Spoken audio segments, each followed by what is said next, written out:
श्री राम समर्थ। अगस्त 25। हम भगवान के लिए यहाँ आए हैं। हम जब तक सपना देखते रहते हैं तब तक सपना ही सत्य है, ऐसा हमें लगता है।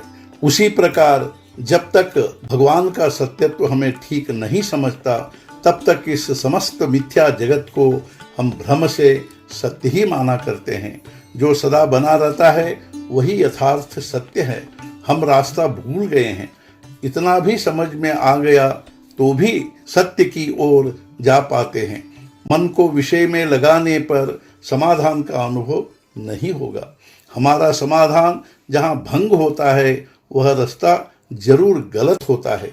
चीता जैसे गुड़ की डली से चिपक जाता है, चाहे गर्दन टूट जाए पर वह डली को छोड़ता नहीं, वैसे ही मनुष्य विषय को छोड़ते नहीं। इसे क्या करे? जो अनुभव से सच्चे समझदार होते हैं वे ही विषय सुख का त्याग करते हैं, और जिनकी यह विषयासक्ति छूट गई उन्हीं को वह विषय मिथ्या है ऐसा अनुभव होता है। हमारा समाधान क्यों भंग होता है? इसलिए कि हमें लगता है कि जो अभी हमारे पास है उसके बदले कुछ और भी हो।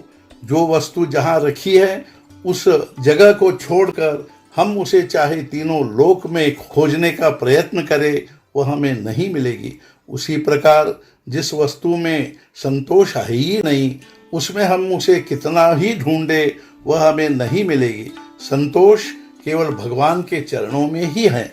दरअसल बात यह है कि हमारी वृत्ति परिस्थिति में फंस गई है, इसलिए वह स्थिर नहीं रहती और इसलिए हमें संतोष नहीं होता।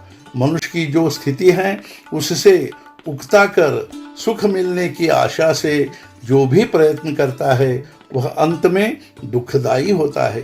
अतः जैसी हो वैसी परिस्थिति में संतोष मानना सीखे।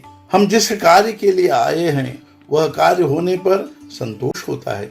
अतः जब तक हमारी कृति में संतोष नहीं होता तब तक हम उस कार्य के लिए आए ही नहीं, ऐसा कहने में क्या हर्ज है?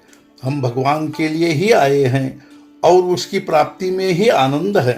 संसार की कोई भी दृश्य वस्तु न हमें मन का स्वास्थ्य दे सकती है न उसे हमसे ले सकती है। मन भगवान के चरणों में लीन होगा तभी उसे स्वास्थ्य मिलेगा। उसके लिए सदा भगवान का नाम स्मरण करे, उनके गुणों का वर्णन सुने और उनके सिवाय दूसरी कोई बात ही न निकलने दे।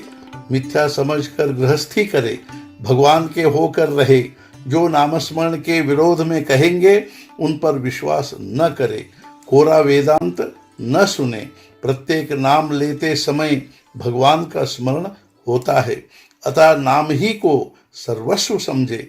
नाम में कितनी सामर्थ्य है यह नामस्मरण करने पर ही समझता है। तीर्थ स्थान या संतों के पास जाकर कोई वस्तु प्राप्त नहीं करनी है, वहाँ तो संतोष प्राप्त करना होता है और यह नामस्मरण से ही प्राप्त होता है।